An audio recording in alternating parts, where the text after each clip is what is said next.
Well, hey, good morning, everybody. It's welcome to ITHive.org's Tech Live Show, episode 24, getting up there. So a couple of things for today's subject, and a reminder, of course, questions, comments, feel pleased to post them live, and might shift the conversation a little bit. It's totally up to you. And welcome to answer anything if I can. If not, we can defer to a later show. But please engage. And even after in the recording, you can do that as well. So, two things for today. I want to talk about just the experience that I'm rolling out here with ITHive.org and what my customers see, and a specific example of that. So it's interesting, and we'll get to that. And then, of course, a little bit more on backup. I was working with a few clients this week, and I discovered some things that I might want to change a little bit, just to make everything perfect. Okay, and again, just a reminder about technologies and its failings, and.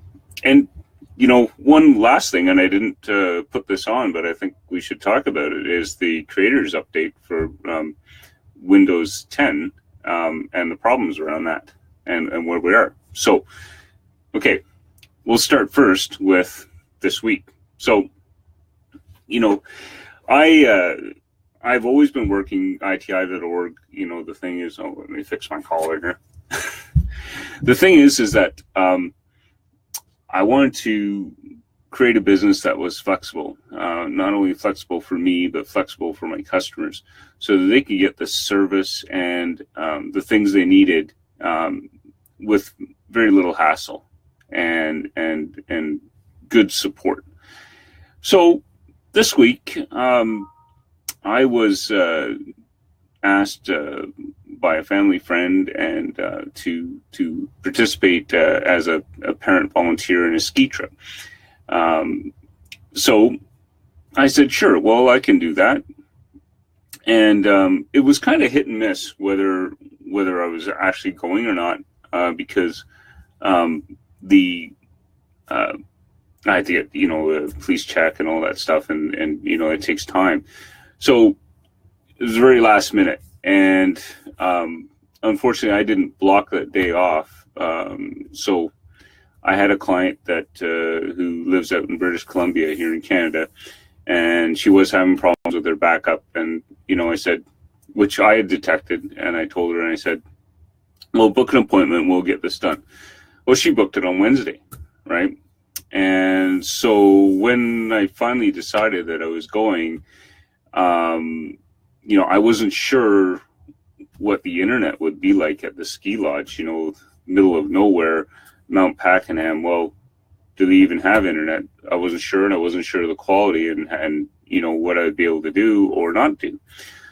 So anyway, Tuesday, I sent her a note, and, I canceled her appointment, but I also told her that I will do my best to still contact her, and we will sort out her backup issue as we had planned. But, if we don't, then just, schedule another appointment. So, anyway, got to the ski hill, got there a little earlier so I could check things out. And sure enough, they had Wi-Fi everywhere that looked good.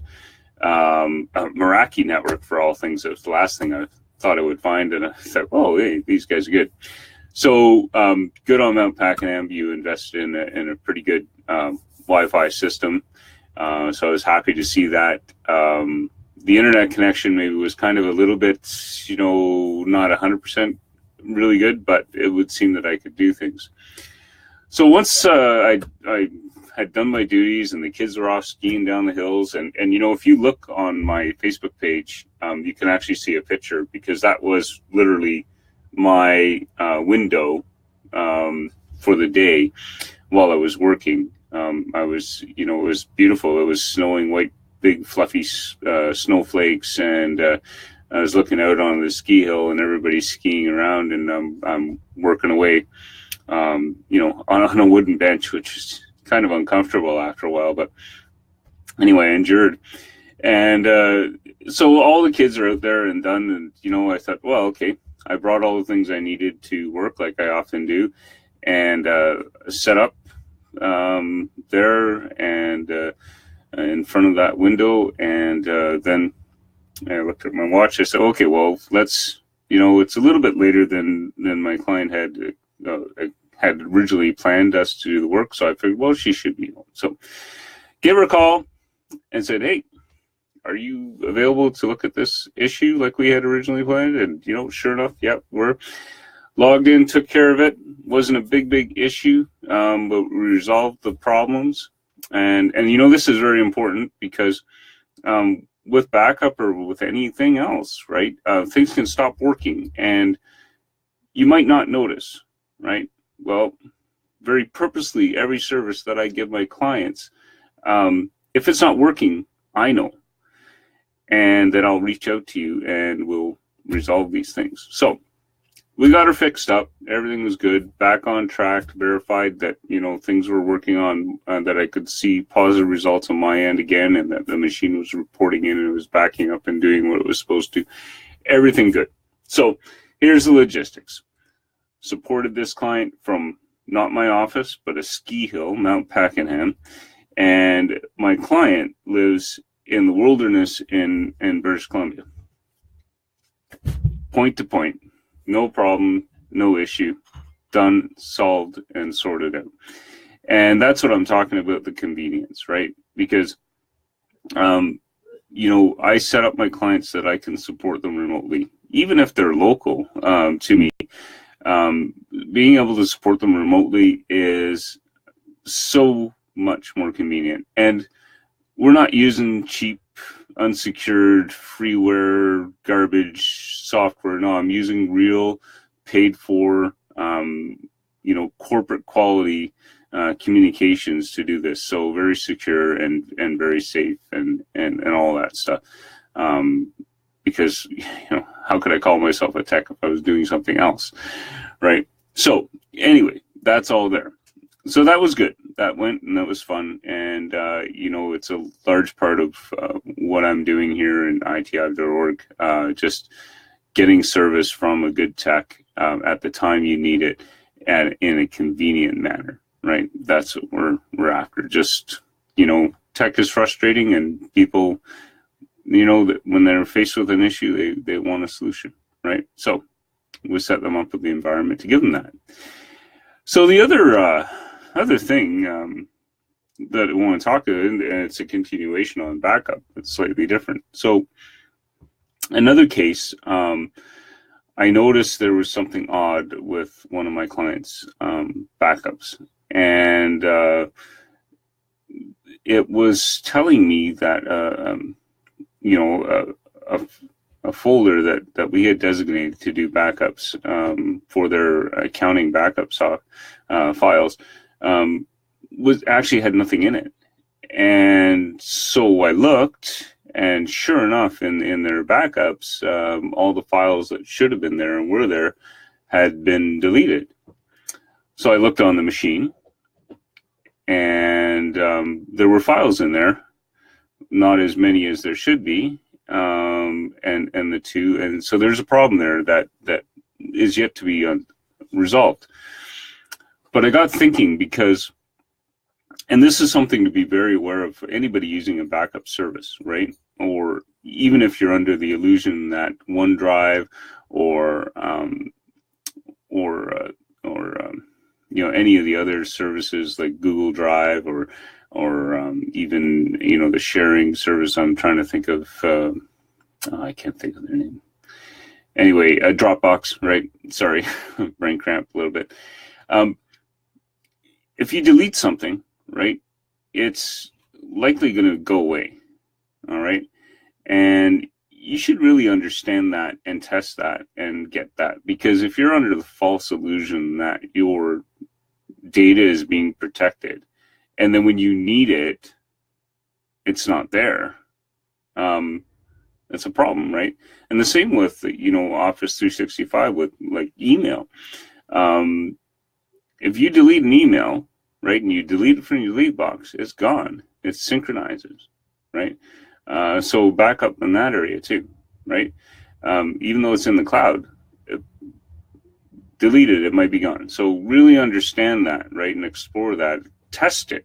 I don't necessarily like to, just trust what the company says is going to happen. I like to test it and prove that what is happening happens, right? So very important in the realm of backup. So back to the story. Sorry, we segued a bit.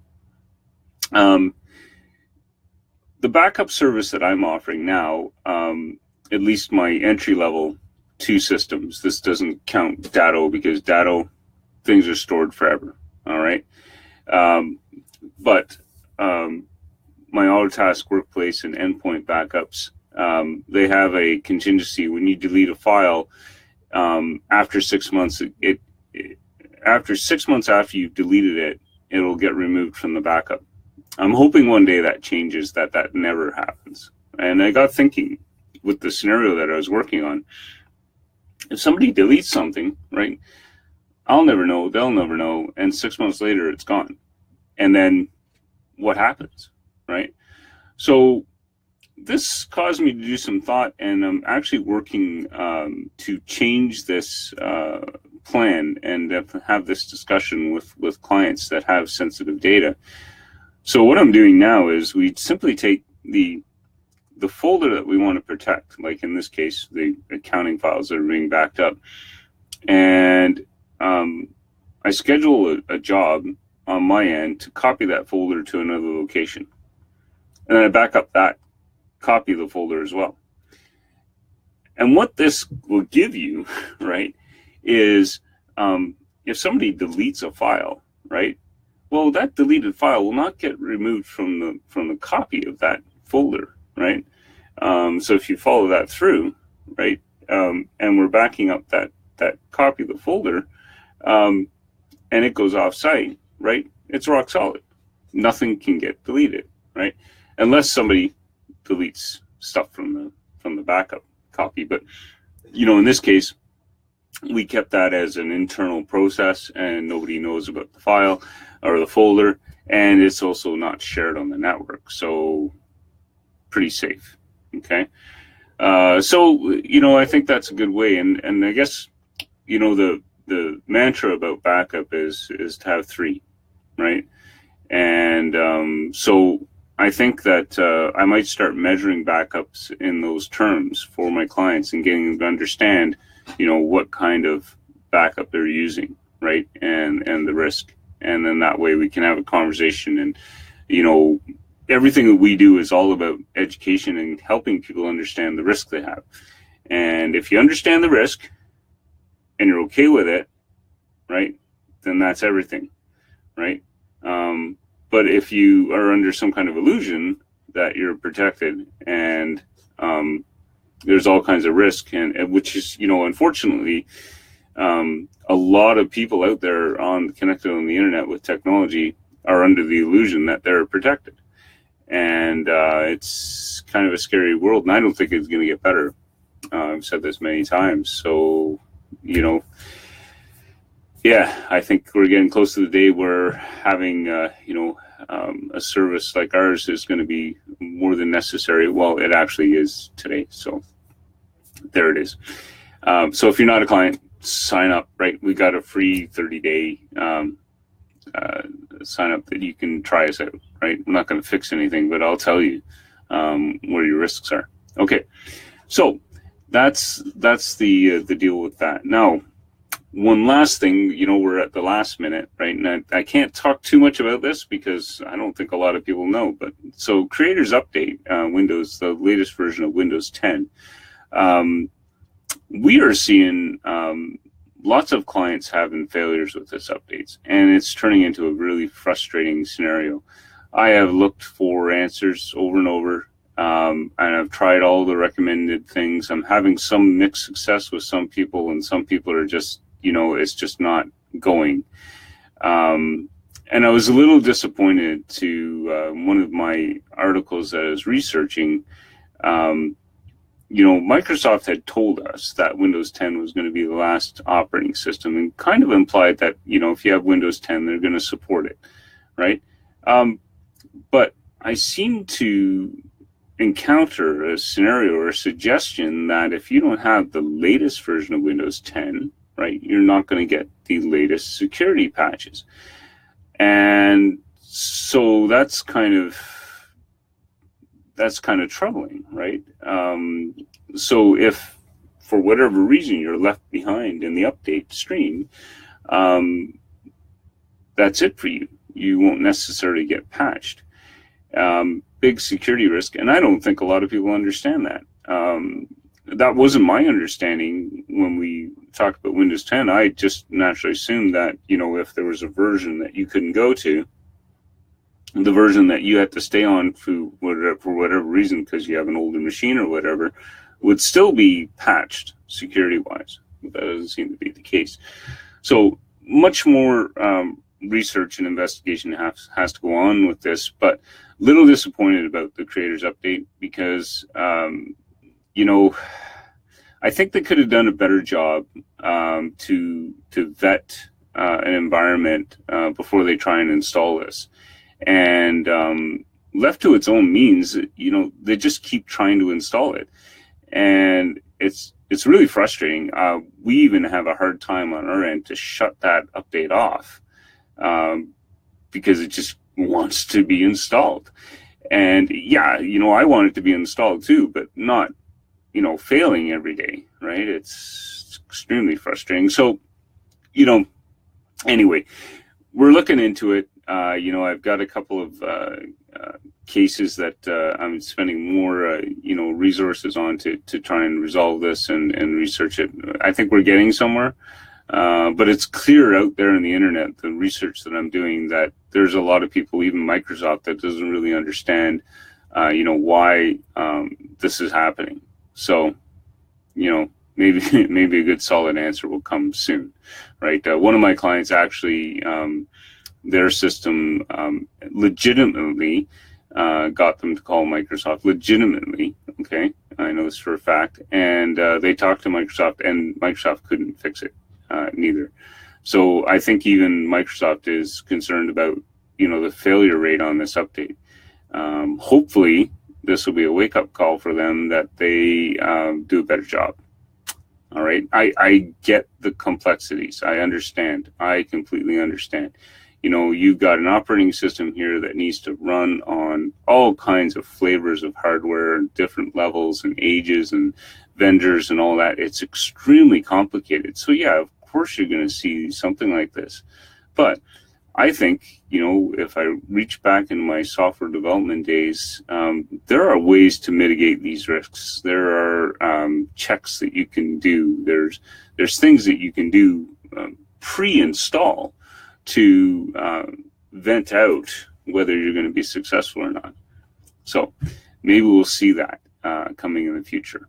But for now, it's a problem. And, I can say my customers, they're understanding they have a problem or not, and they're understanding what it is. And everyone else out there, left to their own means, is probably, pulling their hair out, right?